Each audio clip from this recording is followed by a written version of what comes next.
Hi, I'm Joe. And I'm Tiana. And this is Next Door Villain, a podcast where we uncover the villains to discover their humanity.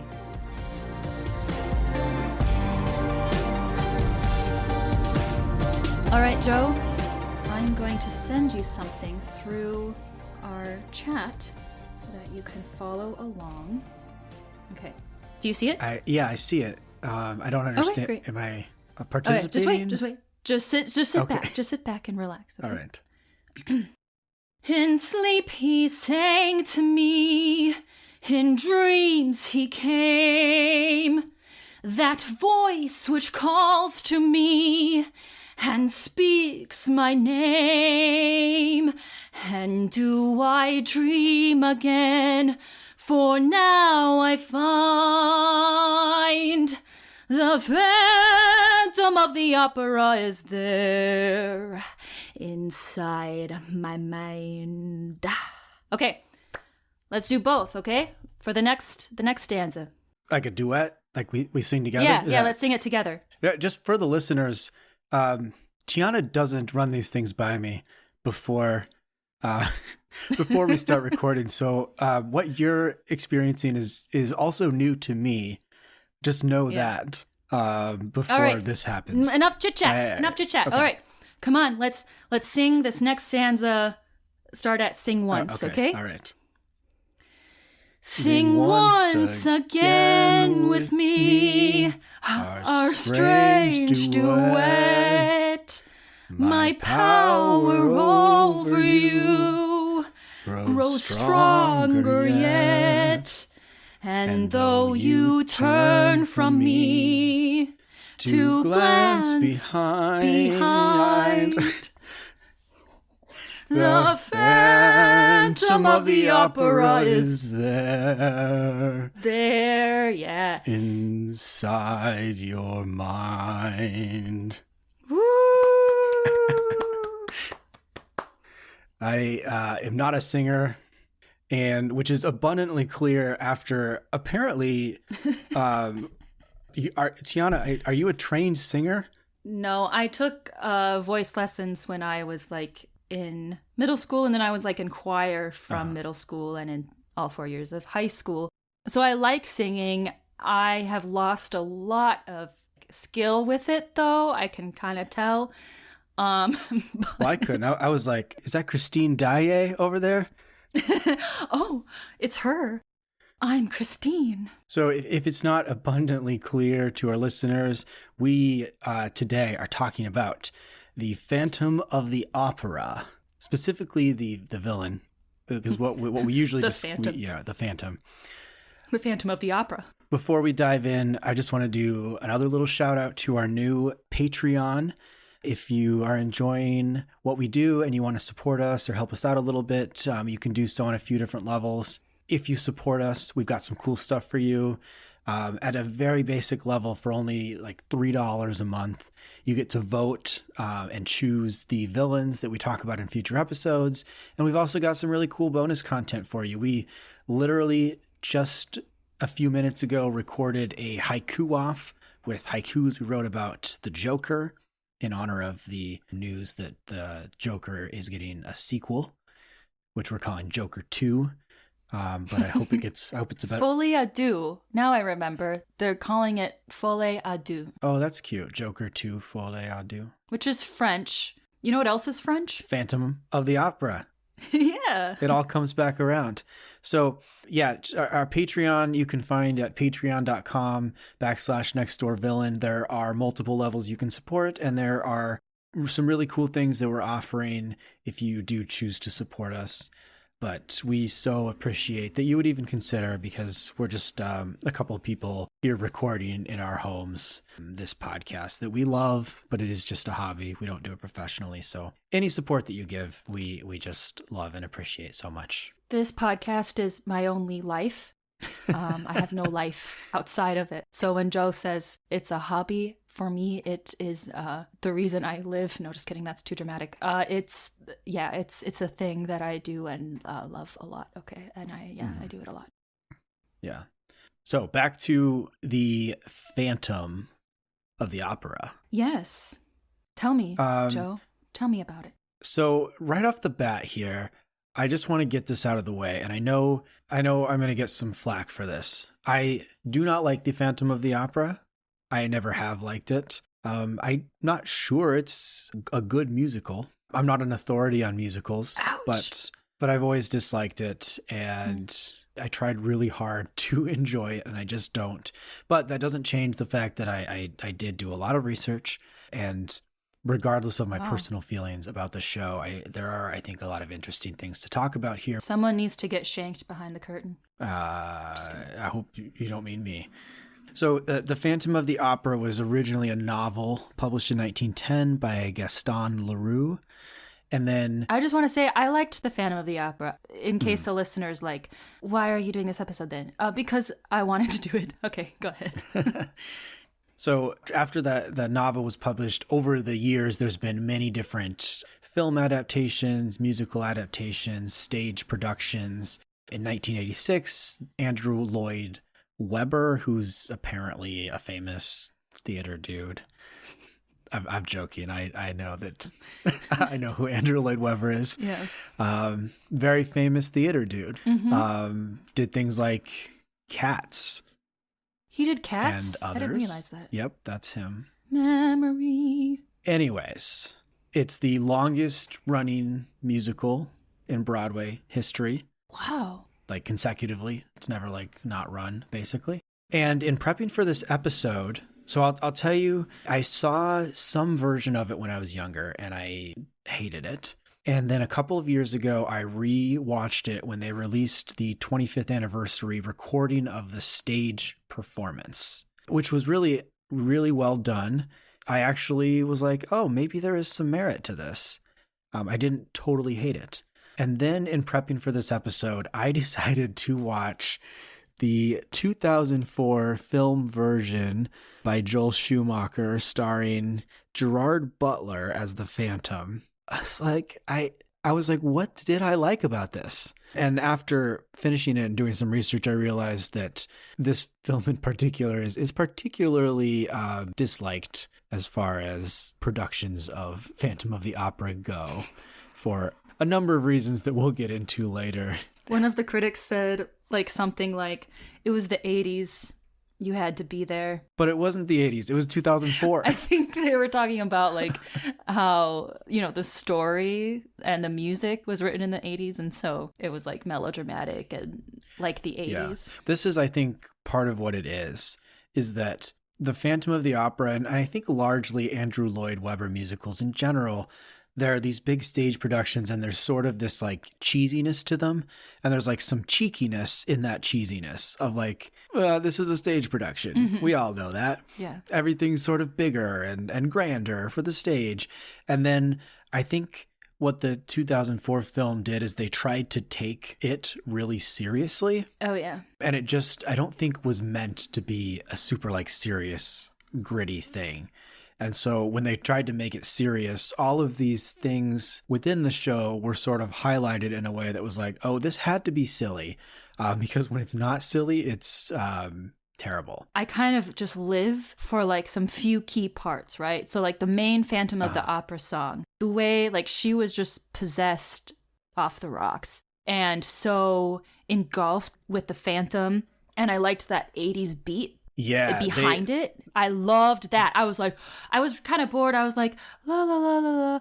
And then the Phantom of the Opera. And I was oh, yeah. My heart rate's getting up. I'm running a mile. I'm in 1985 again. I mean, I was never there, but I was never there in 1985. But I felt like I was there again. I'll agree with that. That was exciting. The one image that I just couldn't get over the entire film was when they go down to the Phantom's lair for the first time. Mm-hmm. There are thousands of candles, and they're literally rising out of the water. Fully lit, rising out of the water. And that one detail I can't get over for some reason. Yeah, I didn't notice that. All that aside, I want to do kind of a rundown on the Phantom himself. So he wasn't always a phantom. Really? Yeah. Once he was a young boy. Well, you mean he wasn't born Eric. out of the womb wearing a mask? No. No, but he was born with some physical abnormalities. Okay. In the original story, and for many of the Phantom productions, he's sort of described as corpse-like. His head looks a lot like a skull. He's got these like eyes that are sunk back really deep. In a lot of descriptions, he has no nose. His skin is yellowish and like stretched tightly across his skin. I'm sort of imagining Voldemort. Okay. Imagine there's like a Phantom of the Opera and they're like sexually being like the Phantom of the Opera, and she pulls off his mask and it's Voldemort. Now that's a scary phantom. It is. Yeah, he's just like shimmying in the cave with a wand. So his mother was kind of openly disgusted by him, which just terrible. His father wasn't around. So right off the bat here, and I feel like this is a trend for villains, is that they have like crappy family relationships. So already off to not a great start. So he runs away from home, becomes a part of a traveling freak show where he is known as La Mort Vivant. I hope I'm saying that right. I don't know French, which in English translates to the living dead. So basically people would come to see him because he looked like a living corpse, basically. He was a freak and people would come and they'd probably laugh at him and they'd probably be disgusted by him. So you can sort of imagine what that might do to a young psyche. Because me as an adult, I already have like some sort of tough skin formed and I don't think I could handle that. During his travels with the freak show, he learns magic, illusions, ventriloquism. He has a natural aptitude for singing. So he's got a lot of talent in a lot of different areas. And the Shah of Persia hears about these skills. And so he hires Eric to work for him. And just by, I guess, coincidence, turns out Eric's also a genius architect. So he designs this elaborate palace for the Shah with all these secret rooms and trapdoors, and he designed it so that like sound could move through it in ways so that the Shah could like listen in on conversations from like wherever he was. Sounds really cool. But eventually the Shah was like, I don't want anyone else to have a cool palace like me. So he orders Eric to be executed so that he can't build a palace for anyone else. But Eric somehow managed to escape. And then he bops around all these odd jobs as an architect until he eventually gets commissioned to build an opera house. Yeah, the 2004 movie didn't say this.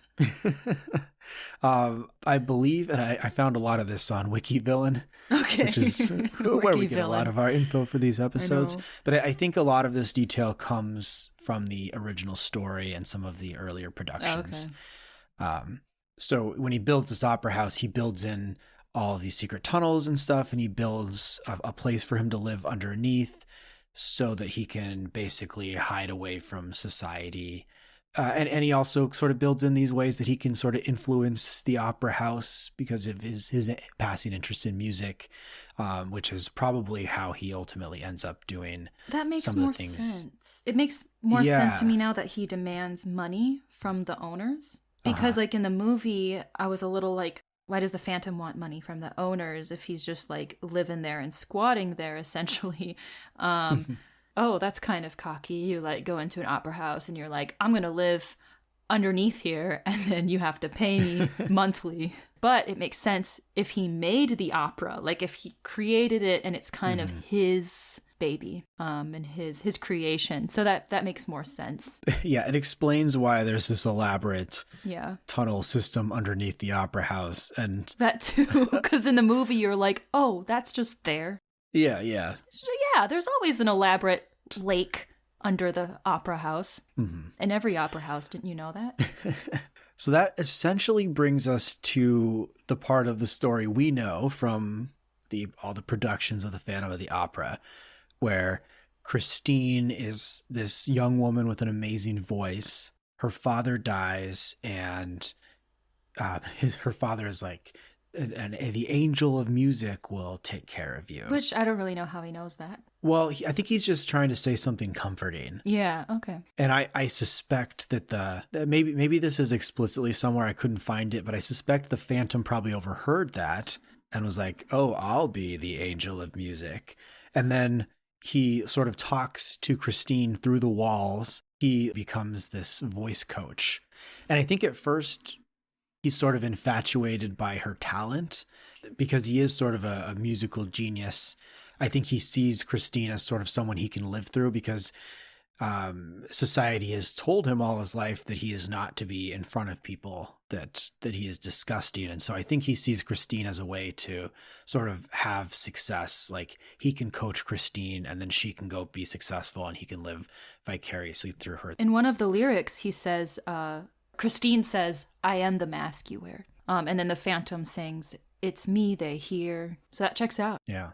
However, at some point, and keep in mind, we don't know how old Christine is exactly, but she's at worst 15 and at best about 20. Somewhere between 15 and 20. Based on his history, we've got to assume he's, I say, at a minimum 30, but probably late 30s, early 40s. So keep that in mind. If at some point his feelings turn romantic and he falls in love with Christine.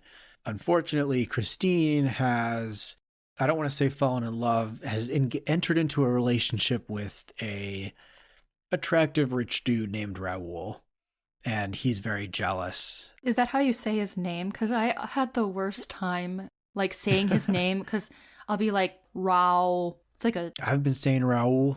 I feel like that's how they said it Raoul? in the movie. So yeah. I couldn't really hear. It's got an O in there that I'm not used to being in the middle of a Raoul.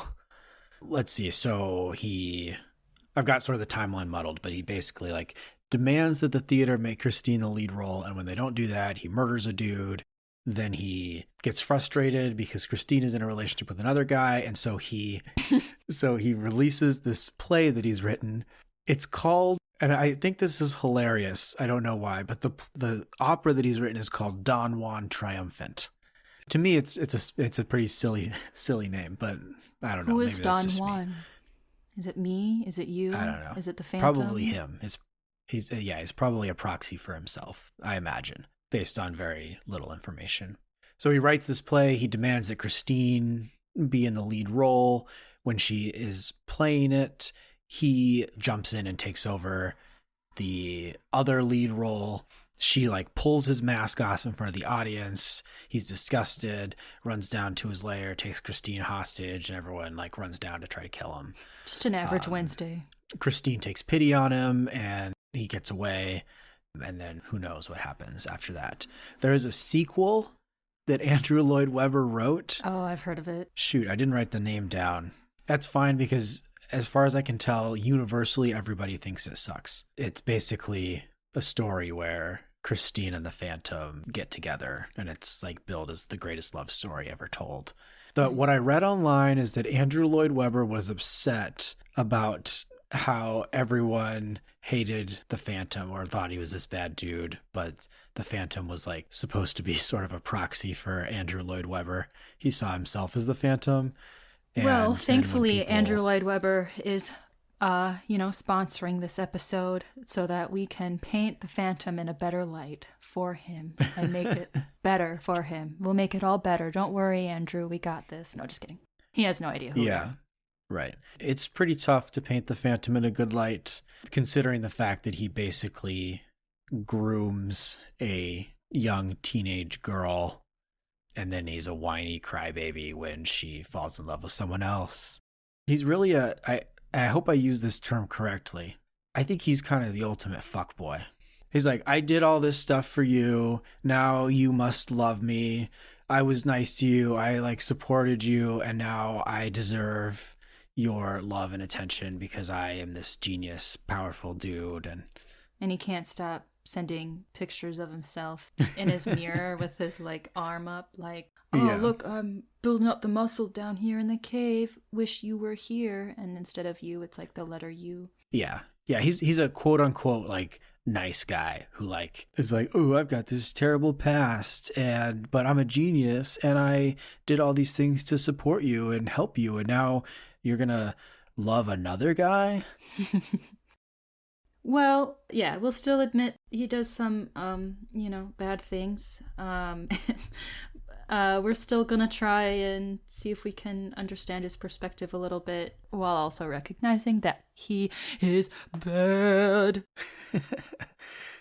All right, why don't you dive in, Tiana? Okay. With your empathy, because All right. I need to get into an empathetic mind space before I can dive in. I might be a little more understanding of the Phantom. Again, not excusing what he did, but my theme is about giving in to illogical desire. That's what I'm calling it. Illogical desire. Okay. So for context, I only watched the 2004 musical movie with Gerard Butler. So that's also kind of informing what I'm saying too. So the Phantom really pushes Christine to be with him in the opera house and to sing with and for him, when it's somewhat unclear throughout the 2004 musical movie if that's actually what she wants. So it's confusing to me whether Christine loves the Phantom back and whether deep down she really desires to be with him. Because in the movie, she's so passionately engaged and enthralled with the Phantom when they sing together during the Phantom of the Opera song, and she seems to go through some kind of like sexual and passionate dance with him during Point of No Return. But then she also says that she needs to be protected from the Phantom, and she accepts Raoul's proposal and wants to be with Raoul. So this is how I interpreted it, right? I think a lot of people, from what I could tell online, had some different opinions on whether or not Christine loved the Phantom back. I think I sense a lot of conflict within her, where she desires, with her beating heart, she desires the enticing, bad, mysterious man, the Phantom, and she also desires Raoul, who she loves with both her head and probably a good chunk of her heart. A fair chunk. Yeah, Raoul represents the traditional path to success. Like, he is rich and well off. He's a safe option. Yeah. He has money. He can support her. The Phantom represents sort of a passion, and like he supports her musically. He believes in the power of like her voice and her talent and her skill, and like he's been there to nurture that, but he can't offer any sort of security or income or like way into the social life. So it's like, it's sort of like passion versus stability. Yeah. Right. So Raoul is the more logical choice, who'll give her safety. When she goes with Raoul, she is giving into her logical desire, right? Like, she desires him, but like the Phantom like really gets her excited though. The Phantom is the guy that gets her excited, but she knows he's not good for her in the long run, especially because he gets so jealous and predatory. And he kidnaps her. Don't kidnap people. That's not a good thing to do. And just to be clear, I think she desires both of them, but then ultimately chooses Raoul. But I still think there's something deep, deep, deep inside her that's like, I want the Phantom. And that's mostly because of what I can see in her during the movie when she's, with him during the Phantom of the Opera song and during Point of No Return. And so it gets kind of confusing there. And I think she's going through a lot of complex feelings.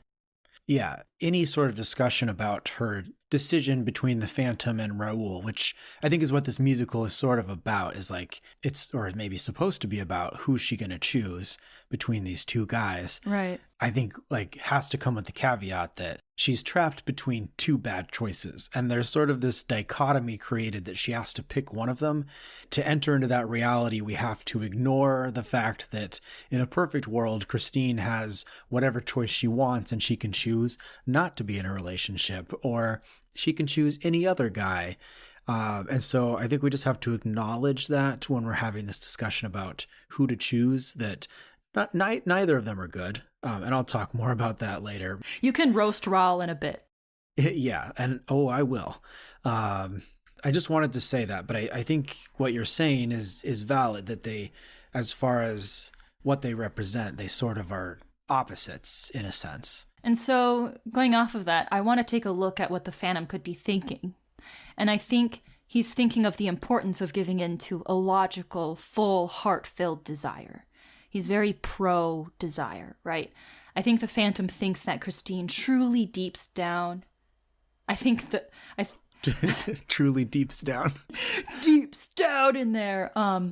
Truly deep down wants to be with him and thinks she should be listening to her impulsive heart, even though she accepts Raoul's proposal and chooses Raoul in the end. I think the Phantom thinks she just needs to be convinced to give in to her impulsive and deep down illogical desires to be with him. He thinks he's helping her give in to her passions for him. He thinks he's helping her give in to her passions for the music. And like in the song, The Music of the Night, he sings to Christine, "Let your soul take you where you long to be. Touch me, trust me, savor each sensation. Let the dream begin. Let your darker side give in. Give in to the power of the music that I write, the power of the music of the night." He's like, I look at those lyrics and I think he's like screaming, give in to what you want. And what you want is me and the music. Your soul knows what it wants. And you'll have the dream. You'll have what you dream when you're with me.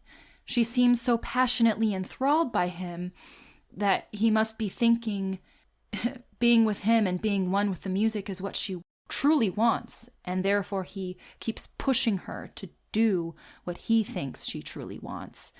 So I think that's kind of going on in his head a bit. Plus, he also might be thinking that her giving into her quote-unquote illogical desire, although illogical on the surface, to be with him and to sing with him is what's best for her. And he still might think that giving into this illogical desire is still logically sound. Think about it, right? When she's with the Phantom in the depths of the opera, she gets to sing, and she loves singing, and she loves the music. When she's with him, she gets to be excited by a mysterious man, and she gets to be in ecstasy, and she gets to let go with the musical art. He must think, what else is there for her out there, outside of the opera? What could be better than this? Not much. What, outside of the opera, you'll have some children with some dude who leaves all day for work. You'll tout and nag and birth out some children in the streets of Paris. Buy a little yellow dress, buy a little fork, buy a little cookie, like for funsies, and that's it? That's the highlight of your days, buying a little thing and going to bed and wake and pop out baby? I don't know. Anywho, the Phantom's like, let go of your control and be strange and be interesting and do what you love in the depths of the opera house and you won't be bored. You seem to be enthralled by it. Give in to your desires even if they aren't always on the surface, because deep down, this is what you want. I know. I can see it in your eyes. This is what you want, Christine. You know what I think he might be doing? When I'm thinking about his backstory and the life that he's probably led, I wonder if he's really overcompensating by trying so hard to give Christine everything that he could possibly give her. And what he knows that he can give her is skill and talent in music. He knows that he can use his power at the theater to get her into a lead role. And I think in his mind, he's hoping that by doing all of this for her, like giving her everything that he can, that will compensate for the way that he looks, which it won't. And not because like he looks disgusting, because ultimately at the end of the film, Christine has this nice moment where she's basically like, the reason I don't love you, it's not because you look horrible. I could get over it like that. I can look past that, but I can't look past the fact that you've acted horrible, that like you've murdered people to like try to express your love and passion for me. And that's not cool. Like she's sort of saying like, if you had just like been nice and shown me your heart, maybe this could have worked. Yeah. And so, yeah, it's tough. And I appreciate, his pro-desire, do what your heart wants kind of sentiment to an extent. Give in to a logical desire. There's some beauty to letting go and giving in to your deep-seated desires, even if they seem illogical and seem like the wrong choice. First, it's not boring, right? Like, it's exciting to give in to what might seem like strange desires, and just to see what happens. Secondly, you feel like you're giving in to who you truly are when you give in to your heart-filled desire, because what you innately desire is an aspect of who you are as a person. Who we are is what we love. Yes.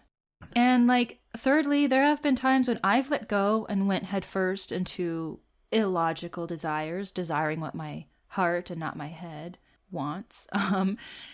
It's worked out for me sometimes, not always, but sometimes it works out. Like, I gave in to my desire to love a new man, and now I have a man I like more. Or like, I gave in to my desire to do this podcast, even though I don't know if it really seems that logical on the surface. But, and some people might find it strange, but look where we are. We're happy and broke, but we're happy. Yeah. And actually, if you're listening, you could change that. You could change. By going to patreon.com/nextdoorvillain, and you can support what we do, this illogical podcast. Or we'll just be broke, whatever. Or that. Okay. I like how the Phantom kind of goes against what a lot of philosophers say. Like, a lot of philosophers have a negative view of desire and giving in to what you yearn for and attaching yourself to what you love. There's so much philosophy out there about desire. For example, like Stoicism says that you should detach yourself from desire so that you're not disappointed if you don't actually get it. And when getting what you desire is out of your control, long story short, of course, I do agree with that sentiment to an extent, but I also don't want to be too cautious either. Like, who would I be if I didn't give in to my desire to love, even though there's some risk that it's not safe and people could leave or be derps? Can I get behind the Phantom's balls to the wall, unapologetic love and desire sometimes? Sure. Desire is very powerful. Like, I want to know, Joe, if there was a Phantom of the Opera and he went to you and he was like, Joe, and he said it that way, Joe, I have everything that you could ever want with me in the depths of the opera. Would you go? Would you go with the Phantom? This point is very tangible for me to think about. I don't think you realize that this is something that I am often thinking about and contending with, which is that my emotional side is really, really powerful. And I'm constantly trying to temper it with my logic. And despite my best efforts, my emotions pretty much always tend to win out. So if there is something that I am passionate about, whether or not it is reasonable for me to do, I will find a way to do it. My emotions are so powerful that they will find a way to make me do that thing, even if my best logic prevents me. Impressive. So yeah, I get that. So you would go with the Phantom? Probably, yeah. Whether it was good for me or not, I probably would. Yeah. I think I'd go too. We'd play some dominoes and fish. Wow, that's fun. Fish in the cave. There's with the random river in there. So I had a really hard time empathizing with the Phantom because of how clearly he was sort of intentionally grooming a young woman who was incredibly vulnerable after the death of her father and didn't really have anyone. And given as smart as he apparently is, it's hard to imagine that he didn't have a concept of how much power he had over this naive young woman in a difficult time in her life. And that he chose to take advantage of her is, as far as I'm concerned, unforgivable. But we're not here to forgive. We're here to empathize and try to understand. In that vein, that's not what I'm going to do. I'm instead going to talk crap about who I also think is a villain in this film and is terrible in his own right, and that's Raoul. Roast him. So simmer him. Here's the thing about Raoul, and here's why I was so frustrated by the 2004 film, is I saw the stage production and I was like, oh, Raoul is terrible. And then I watched the 2004 film and I was like, what was I thinking? Raoul's a pretty decent dude. He's just trying to help and protect Christine. Mm-hmm. And so I had to go back and do my research and like go back to the stage production. But so the 2004 film, they make Raul seem much better than he is. But he, in a lot of ways, like we've been contrasting him and the Phantom. But in a lot of ways, he's very similar to the Phantom in that he's taking advantage of a young girl who's in distress. And there's no better like moment to describe that than when they sing that song, that famous love song, All I Ask of You.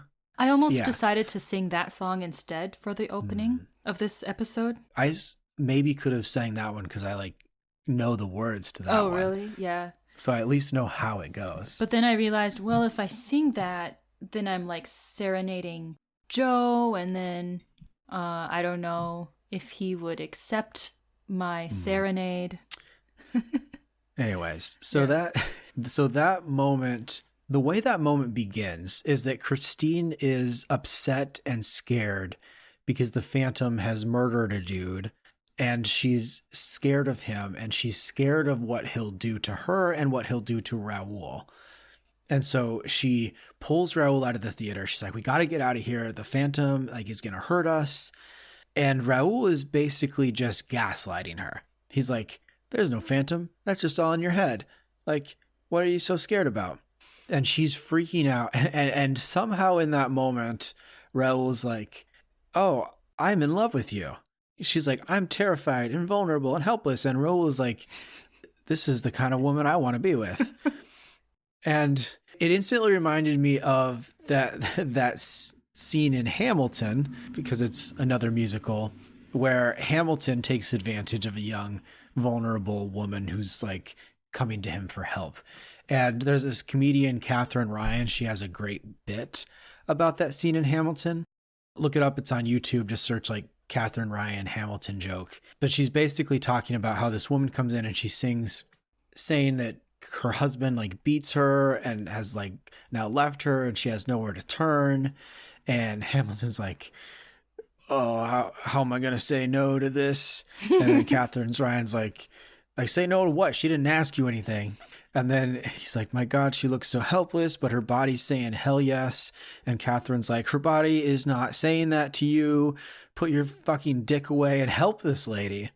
And it sort of is this parallel. And the reason I bring it up is because I think we see it a lot in pop culture and a lot in real life where like women are distressed and the response from men is like, oh, I can help you by having sex with you, which is just not an appropriate response.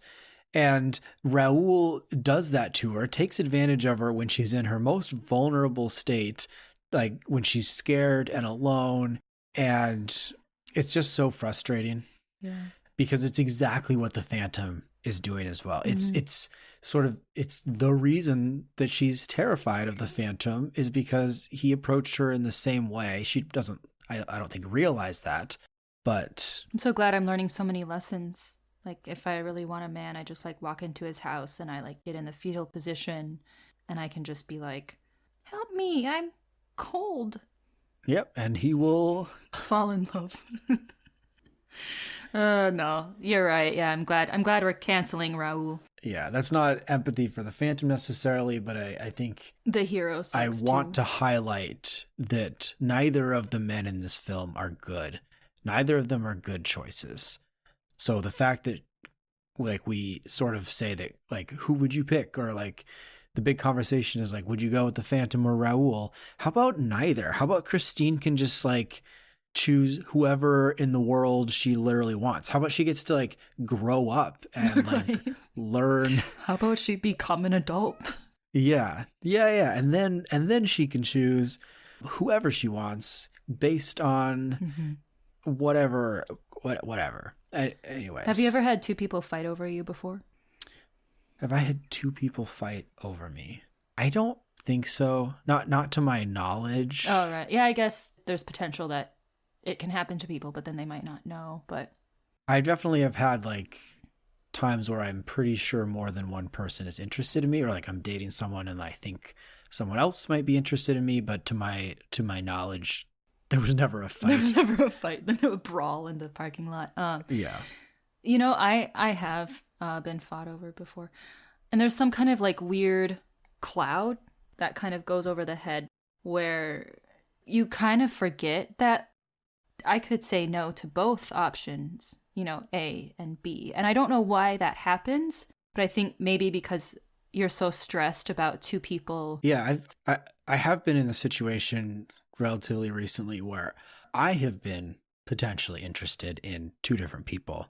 And I guess that's a lesson I can learn is that like if I have a crush on these two different people, like I don't have to pick one of them. You'll pick both? Or what do you mean? Screw monogamy. I mean, and that's a perfectly valid route as well. Not like non-monogamy, as long as it's like consensual and there's sort of a conversation and everyone is on the same page about it. But I don't know, I just mean that like in life, we always sort of want to make everything like a one or the other choice. But like if I have a crush on two different people, these are like two different people and like I can get to know both of them. But maybe when I get to know them, maybe they're both just people I want to be friends with.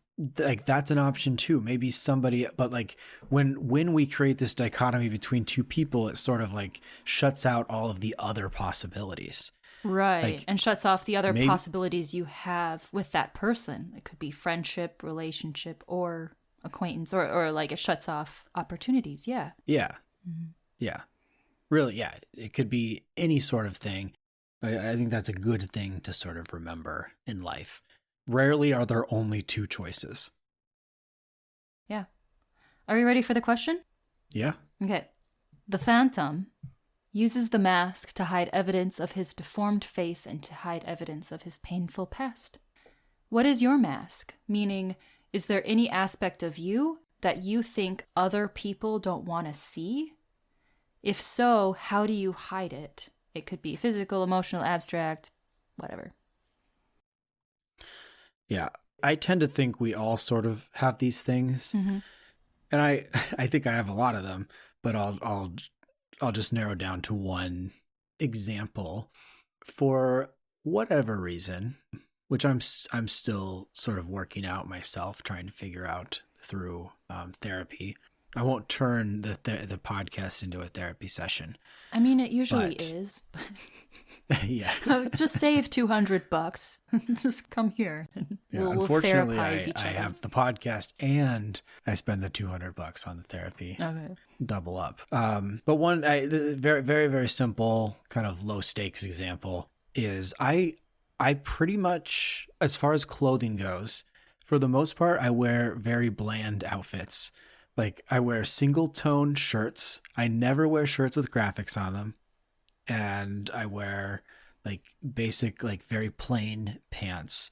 I usually have 2 or 3 of each. Sometimes I will even buy a couple of the same shorts or 3 or 4 of the same shirts in different colors. But rarely do I go out in public with anything that really expresses anything about myself. So my clothing doesn't give anything away about me. And I think that is a mask that I put on because I think I have sort of a fear that if I am showing that I care or represent something, like for example, if I wear a shirt with a logo on it, I'm worried that people will see that and they will make assumptions about how I feel about that thing. When in fact, it may just be like a random logo for some company. But I'm like, oh, if I'm wearing this LL Bean shirt, people will assume that I am like a huge supporter of this company, or that I'm like really outdoorsy, which might be true, but for some reason it freaks me out to think that people will make those assumptions about me before they get to know me. So you want to hide different aspects of yourself by ensuring that your clothing is plain. Yeah. I don't want people to assume things about me that I haven't decided to let them know. I want them to know the things I want them to know about me, which I understand is not the healthiest approach to life, but it's where I'm at right now, and I'm working on it.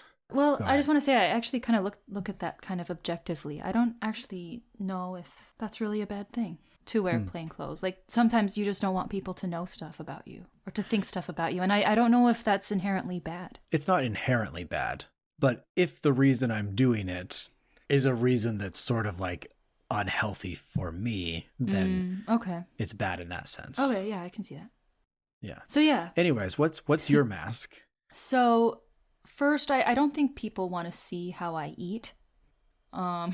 Like How you eat? How I eat, like, yeah. Okay. So like sometimes when I'm like tired, or actually not when I'm tired, even when I'm awake, I take like I'll like be eating meat or something, and I'll kind of like, I won't cut it. I'll just like stab my fork into it and then like eat it like that. And then like sometimes I'll like have like a fork and I'm just like hurting food with my finger onto the fork like they're like ants or something, like I'm hurting ants. When I was in Serbia, people always eat with a fork and a knife, even burgers, even pizza. They don't eat with their hands. So I had a really hard time with that. And I remember like being at a restaurant and like trying to eat this pizza that was really hard to cut and then like shoving it in my mouth. And these like Serbian ladies were like smoking and looking really cool with like their short skirts and their lipstick, and they just kind of looked at me like, oh, okay, and like started smoking. Anywho, so I feel like I hide that by just making sure no one's around me, or just like going in my house. Do you ever like take something like a slab of meat or something and you just go, nah, like, I'm a vegetarian. You ever take like a slab of like broccoli, and put it on your fork and go, nah? No? Yeah, no, I eat very fast. Me too. And yeah. I mean, I have anxiety about a lot of things. For some reason, eating is not really one of them, despite the fact that people often comment on the speed at which I eat. Same here. I would say on a regular basis, yeah. people make comments. So I get where you're coming from. For some reason, it doesn't seem to bother me. But I can understand why. Yeah. Why that could be something to be anxious about. Yeah. Yeah, we should test that out. See who eats faster. Maybe. Don't choke. Some bonus content for our Patreon listeners. Oh, yeah. They're just like listening to us eating. Yeah. Ugh. Okay. Tiana, I heard you might have a poem. I do. To share with us? I have a poem. It's called The Phantom of the Wal Mart. Is right. All right. Here it is. In aisles he sang to me when I was picking out bananas. My cart handle was hot from his touch. There, dark above in white ceiling bars, cut out produce cardboard mask, musical breath over fake leopard print sweaters. I back up from bulging beats on the intercom. The manager's crying. He's wearing a blue vest. He didn't make Jason the assistant manager like the Phantom wanted. The manager felt wrath. There, the darkness, the Phantom man wearing the cape from the Halloween section, the haunting of my dreams on the wall-hung televisions. And he sings, his face, cardboard mask on every screen. Everyone looks up while holding jalapeno chips in the chips aisle. Look, in aisles he sang to me, loud-pitched singing, untouchable carts, rah, women raise up their baskets and go rah. There he is now, peering in between the butter shelves, looking at me as if I too will be spread. And I am walking in the river of milk spilled on the tiles, and the Karens are crying at checkout number 4. There he is, inside my mind. Rah! The mothers sing, possessed. I have seen his face, behind the cardboard mask. It doesn't scare me. Because of him, Wal Mart scares me no longer, not even the weird guys in the meat section. I am the one who does the mundane shopping for him when everyone drops their wallets at the sight of him. Here he hovers over people who've contemplated life while looking at olive jars. Oh, how okay I am with that. Oh, look inside my mind, I know what mustard he likes. Now, I walk to the back of the store with him, where Angela is smoking, and the milk is raining onto the ground, rivers of white milk. I screw off a jug and pour milk over my hair like a baptism. Mundane milk, white innocence, and holy darkness, we meet. I don't turn from him. I follow him to the back, to the altar on the stacked paper towels. I go to where he haunted the pharmacist on break. He is the only pill I need anyway. I won't wait in line any longer. Rah, he says, sing, my angel of Wal Mart. Rah, ah, sing, my milky angel. Rah, ah, sing, my angel of early 2000s music. Rah, ah, here's to the heat in the back. Rah, here's to my complete release into the phantom of the Wal Mart in the back of the store. And the mundane shopping won't be so mundane when I'm in the back doors with the phantom of the Wal Mart. And mundane life won't be so mundane when I'm in the back with the phantom of the Wal Mart. Very good.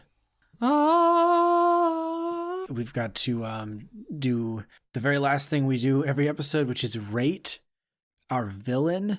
Today, I believe we need to rate the Phantom on a scale of 1 to 5 masks. Okay. I'll go first this time. I'm going to give the Phantom, actually, I'm going to give him 1 out of 5 masks. Okay. And here's why. This guy who is a apparent genius, architect, magician, ventriloquist, a very talented singer. He's got a lot of skills. He's very, very smart. I just think he could do so much greater villainy. Mm-hmm. He could be out there like taking over the world, and yet he chooses to use all of this skill to prey upon a young, innocent woman. And the Opera House is kind of random. Like, of all the places that you would be, yeah, why the Opera House? I think it's because he's a very talented singer. Like, that's his passion. Then he should go to the studio. Yeah, I don't know. Yeah, dream bigger, dude. Dream bigger. Like, you can do worse. And by worse, I mean you can do villainy on a larger scale. Right. You've done bad. Could take over the world with his it charming voice. Yeah. Yes. So 1 mask for the Phantom. Okay. What about you, Tiana? I'm gonna give him 2 masks. I think that he knows how to be majestic with his villainy and make it kind of unique. Like, who else is haunting the Opera House? I don't see anyone else doing that. He's doing that. Maybe because it's a lame thing to do. Well, it's kind of majestic, and he gets to like kind of haunt rich people who go to the Opera House, and that's kind of interesting. And you know, it's very red and glamorous and filled with gold, and I like the finer things in life, and so does the Phantom. So if you can haunt in a luxurious place, then you're in a luxurious villain to me. So 2 out of 5 for luxury and comfort and a random lake in the bottom of an opera house. All right. If you're listening to this, let us know how you would rate the Phantom. And as always, this podcast was created, produced, everything was done by your hosts, Joe Anderson and Tiana Hennings. You can find us on basically all the social medias. Just search for Next Door Villain and you'll get to us one way or another. We're at nextdoorvillain@gmail.com. And as we mentioned a few times this episode, we have a Patreon now. You can support us for as little as $3 a month, the cost of a cup of coffee. That's patreon.com/nextdoorvillain. Yep. Thanks so much for listening. Your challenge this week is to go up to someone in the grocery store and serenade them with the Phantom of the Opera music. just to make things a little more interesting. Yep. Because apparently we're offering challenges now. All right. Thanks for listening.